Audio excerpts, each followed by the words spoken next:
So there are a couple review topics, a few review topics that we're going to cover in today's lecture that you need to be successful in this course. These are all topics that you should have either covered in college algebra or business algebra, whichever class you had before this one.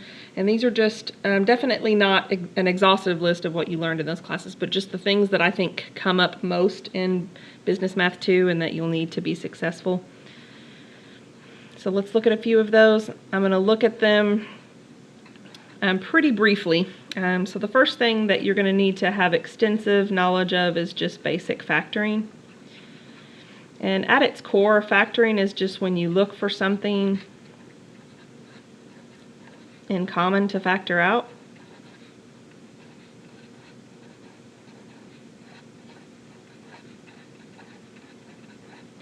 So simple factoring questions can be just as simple as looking for what do these terms have in common. So if I told you to factor 24x squared plus 12y squared, then you would be looking for what do these two terms have in common. And notice that what they both have in common is a 12. So when I say factor, it can also mean divide. So if I divide a 12 out of 24x, I will have remaining 2x squared. If I divide a 12 out of a 12y squared, I would just have y squared. And so this would be about as far as we could go with factoring. Okay. You can always check your work if you would like to. Okay, you could check this using distributive property. In other words, if I were to multiply that 12 through the parentheses, would I get back what I started with? Okay, so this is an optional step, but it's good to kind of get your feet wet and remind yourself. So in other words, if I multiplied 12 times 2x, okay, I would get 24x squared. And then if I also multiplied 12 by the y squared, I would get 12y squared. And notice this is exactly what I started with. Okay, so factoring, think of factoring as deciding what you can divide out, and you can always check that using multiplication. Where we usually come up with the most trouble with factoring is factoring what we call trinomials. The prefix tri means 3. So let's talk about how to factor trinomials that look like this: ax squared plus bx plus c. So problems that have a coefficient in front of x squared of 1 are fairly simple to factor. So coefficient means the number in front. So notice the number in front of x squared is understood to be 1 since there's nothing there. So what we would do to factor this is we would be looking for factors of 6, okay, that add up to negative or positive 5. Sorry about that. So the factors of 6 that add up to 5 are 2 and 3. Notice 2 times 3 is 6, 2 plus 3 is 5. So this is what this trinomial would factor into. Notice this is set equal to 0, and so we actually have a little bit more to do after we factor. So if something times something else is 0, then the 0 property rule tells us that at least one of them must have been 0. We all know that 0 times anything is 0, so one of them must have been 0. So if you set each part equal to 0, you'll get negative 2 for the first part, and you'll get negative 3 for the second part. Okay, so essentially if you plugged in negative 2 or negative 3 in for x, you would get a result of 0. So we didn't really need a structured method to be able to factor a trinomial as long as the coefficient in front of x squared is 1. It is more challenging to factor trinomials where the coefficient in front of x squared is not 1. Notice in this case the coefficient in front of x squared is 6, something other than 1. And so for this, here at Texas A&M Commerce, we really just teach one method to factor trinomials such as this.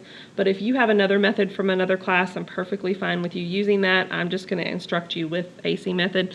And so AC method, first of all, it refers to the coefficients in front of all the variable terms. A is the coefficient in front of x squared, B is the coefficient in front of x, and C is the constant.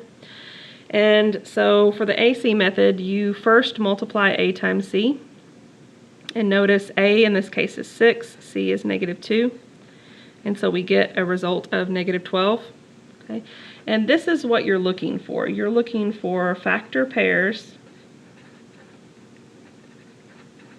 of -12.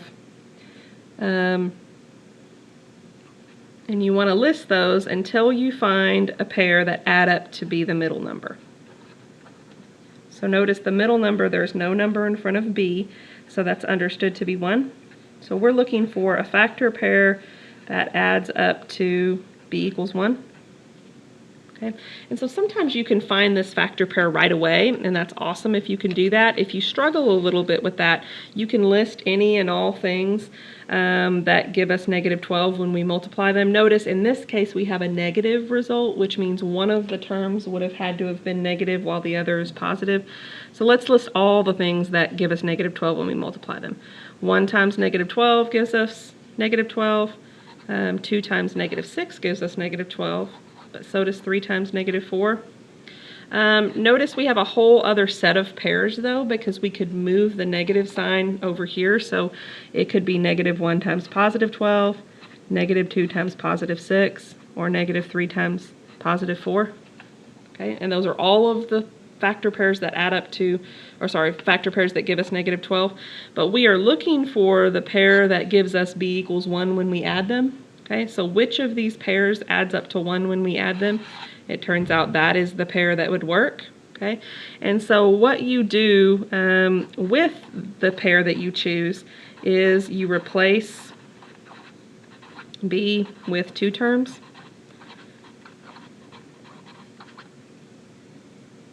Okay, using the number that you just picked. So if I had to pick a step that is probably most crucial to this method called the AC method, it's probably this step right here. So notice we started off with 6x squared plus x minus 2 equals 0. That was our original problem.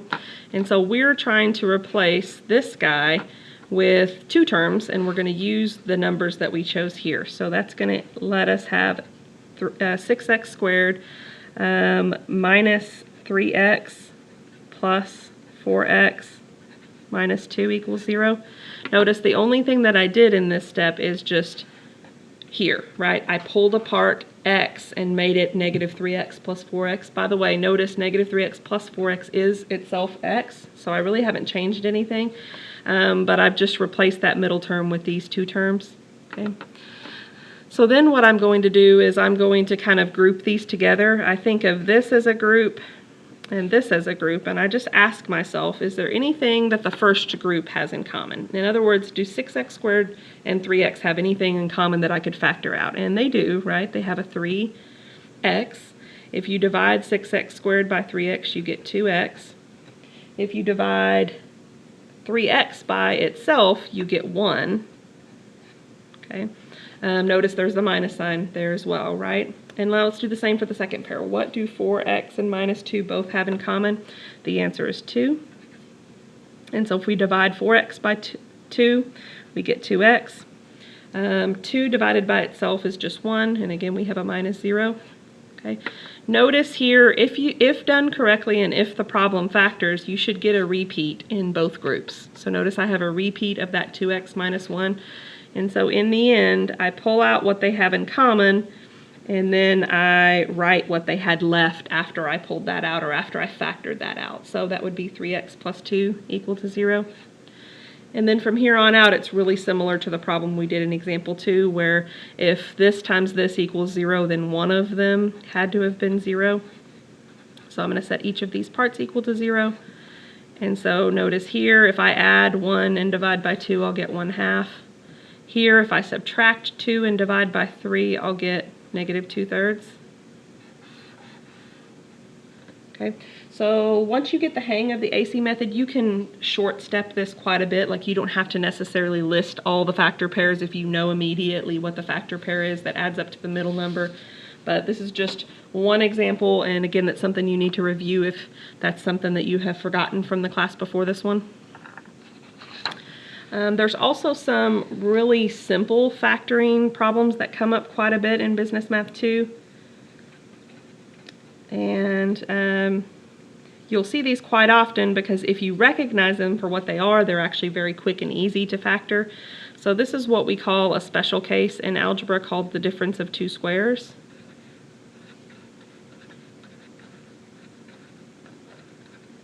And it's called that. Difference means subtraction. Square means something you can take the square root of. And notice this is a square because it's x squared, but notice 25 is as well. It's equal to 5 squared. And when you have that, you actually just take the square root of both terms and you change the sign between them. Okay, so the factored version of x squared minus 25 is actually just x plus 5 times x minus 5. Notice that in examples 3 and 4, you could always check these using FOIL. So FOIL stands for first, outside, inside, last, and it just tells us how to multiply terms like this where we have two different terms that are both two terms themselves. So F stands for first, O stands for outside, I stands for inside, L stands for last. So just quickly, let's check this one. So if I did first, which means x times x, I would get x squared. Okay. If I multiply the outside terms, that's where the O comes from. X times negative 5 is negative 5x. The next step is I, which stands for inside. 5 times x is plus 5x.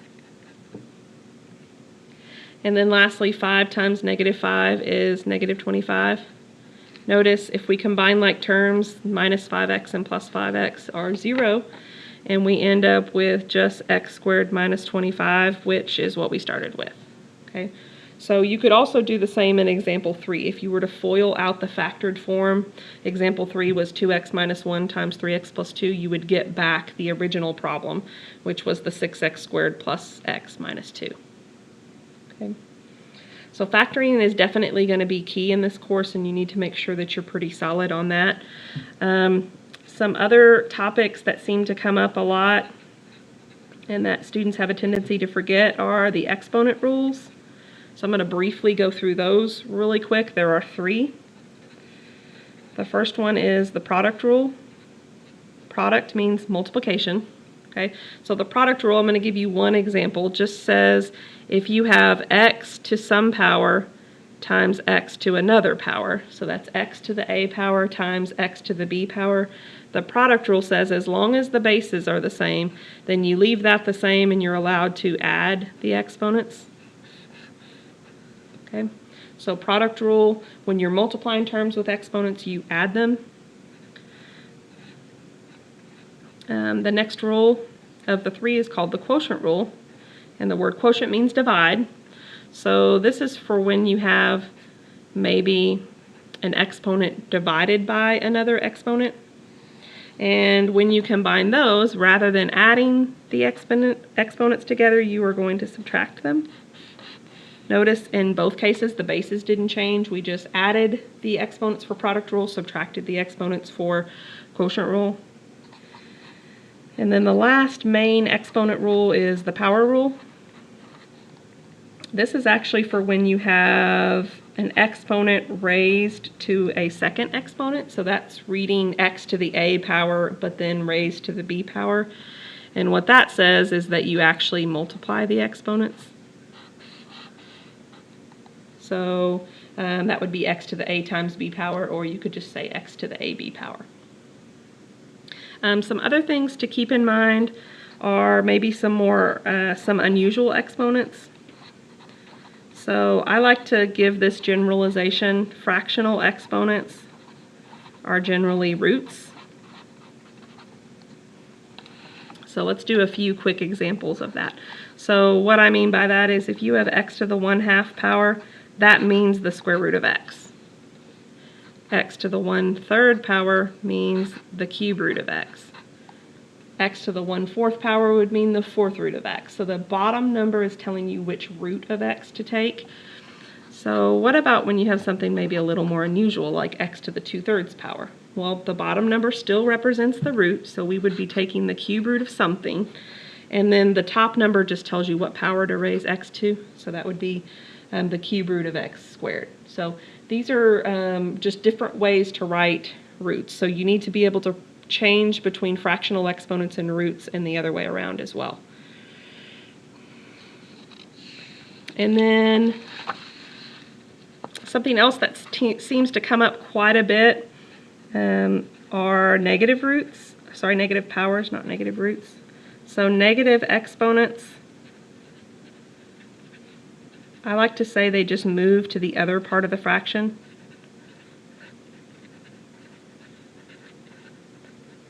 Remember, when you move them to the other part of the fraction, they become positive. So I'm going to do a brief example, and then we're going to look at some examples where we maybe combine some of these rules. So if you had y to the negative third over x to the negative fifth, okay, notice both of these exponents are negative, and what the negative exponent indicates is that it's not in the quote right location. So we're going to move the top value to the bottom, and actually the bottom number to the top, or value to the top. So x to the fifth moves to the top because negative exponents are in the wrong part of the fraction, and essentially the y to the negative third power moves to the bottom. Notice when we move them, they become positive. So this is a more simplified way to write this right here. Okay, so in general, I'm going to want to see positive exponents only in your answers. And typically, we're going to do our homework online, and MyMathLab is going to want those answers to be simplified as well. All right, so let's do a few examples where maybe we use one or more of these rules. So what if I told you to simplify x cubed times x to the negative fifth? So notice I am multiplying terms with exponents, so that would mean that I would need to use the product rule. And the product rule says as long as the bases are the same, which they are, they're x, right, that I can combine these into one term just by adding the exponents. Okay, and so notice if I add 3 and negative 5 together, I get negative 2. Now this wouldn't be considered simplified or proper form, so I'd like you to be able to rewrite that. X to the negative 2 power means that I really have 1 over x squared. Think of it like it's in the wrong part of the fraction because it's a negative exponent, so it was in the top and I moved it to the bottom. And so this would be essentially the simplified answer, 1 over x squared. Notice here I used product rule. So that's one way to look at this problem. An alternate way to look at this problem, and you wouldn't have to do it both ways, I just like to sometimes show more than one way to do that, or do a problem. So notice I could have actually found that I had a negative exponent right away, and notice I have x to the negative 5 power, so that should actually be written as x to the fifth on the bottom. Okay, and then notice now I don't really have the product rule, I actually have the quotient rule. And the quotient rule, of course, tells us that as long as the bases are the same, I can combine terms that are being divided by subtraction.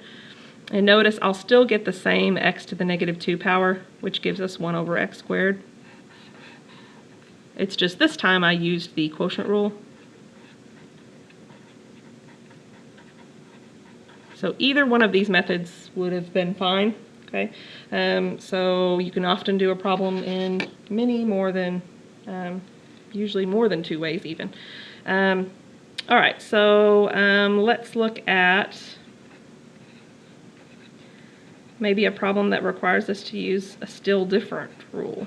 So if I asked you to simplify the square root of x to the fifth power, one way you could think of it is, hey, I've got 5 square root of x's, so I can multiply the square root of x by itself 5 times. That's a little tedious to write out, so instead I'm going to replace square root of x with what I know it's equal to, which is x to the 1/2 power. Okay, and then notice that I have a power raised to another power, and that requires that I use the power rule.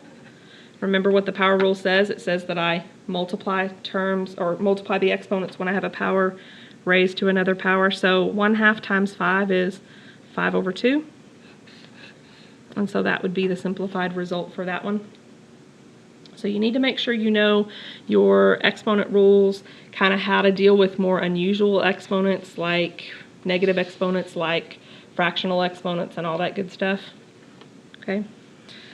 All right, so before we move on to something else, I want to see if you can do a simple operation with maybe not so simple parts. So if I asked you to simplify this, we're taking square root of x and we're multiplying times parentheses square root of x plus 3.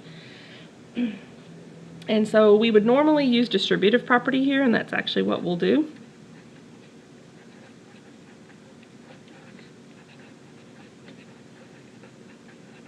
Distributive property just says that I can multiply this outside term by both things on the inside. Okay, so the square root of x times the square root of x, when you have two terms under a square root and you're multiplying them, then you just take the square root of their product. Okay, so x times x is x squared, so this first multiplication is going to give me the square root of x squared. This is a little different though. When I multiply square root of x times 3, notice the 3 is not under the square root, and so we don't want to put it under the square root when it doesn't belong there, so it stays outside. And then we can just evaluate what is the square root of x squared, and remember, square root means what value times itself gives me this quantity. So what value times itself gives me x squared? The answer is x. You can also think of that squaring something and taking the square root are actually opposite operations, so they undo each other and just leave us x. Notice we did not try to add these together because they're not like terms. X and 3 square root of x are not like terms, so that's as far as we can go with that one. All right, so the last thing that I want to review is basic logarithm rules. You should have extensively covered logarithms in the class before this one. We don't look at logarithms super extensively in this class, but you will definitely need a basic knowledge of them. The basic logarithm rules are actually called the same things as the exponent rules. This is because logarithms are just inverses of exponents, and so they work in much the same way. So I'm going to give you some examples of the product, quotient, and power rules, but essentially the operations are similar, and so let's look at a couple of examples there, and then maybe we'll remind ourselves kind of what logarithms mean. So what if I told you to simplify the natural log of 3 plus the natural log of 2? So we are adding two logarithm terms, and notice the logarithm portion is the same, like we're talking about ln in both cases, or natural log. And so this is product rule, and product rule just says we're allowed to combine two terms being added as long as the base is the same with multiplication. So this would be the natural log of 3 times 2, or the natural log of 6. Now you could punch this in your calculator and get a decimal equivalent for this, but as far as exact answer, natural log of 6 is it. We can also talk about logs that are not natural logs. So what about log of 50 minus log of 5? Okay. Notice this is called the common log. The common log is when you have no base given, it's understood to be base 10. So since we're subtracting them, this is the quotient rule for logarithms, and so we would actually divide 50 by 5. So this gives us the log of 10. And so just kind of a couple reminders what this means. This means base 10. Just to let you know, this up here means base E. We'll talk about E in just a minute if you've forgotten it, but again, it definitely should be reviewed. So base 10, this really means the log of 10 with a base of 10 really is saying, what do I need to raise 10 to give me 10? Okay, what do I need to raise the base to give me this as a value? And of course, what power of 10 would give me 10 back again? The answer is 1. Okay, so the log of 10 with a base of 10 is actually equal to 1. Okay, so just a couple of things about E. Remember, E is not a constant. E is not a variable. It is a constant. It's called the exponential constant in most textbooks, and it stands for the quantity 2.718281828, and then we just have a repeating 1828 forever and ever. It is the value that always comes up with exponential growth situations. And so we have a whole logarithm system dedicated to base E. Okay, so when we talk about the natural log of E, these are what we call inverse operations. So remember what I said above, this actually means base E. So ln is understood to be base e. Log, when there's no base given, is understood to be base 10. So this is really saying, what do I need to raise e to give me e? So what power do I need to raise e to give me an answer of e? And again, just like the one before it, the answer is actually 1. So natural log and e are actually inverse operations, and so they undo each other and give a result of 1. So I know that was maybe a little bit of scattered topics. These are just the main topics that I find that students forget, but also topics that they really need to be successful in Business Math 2.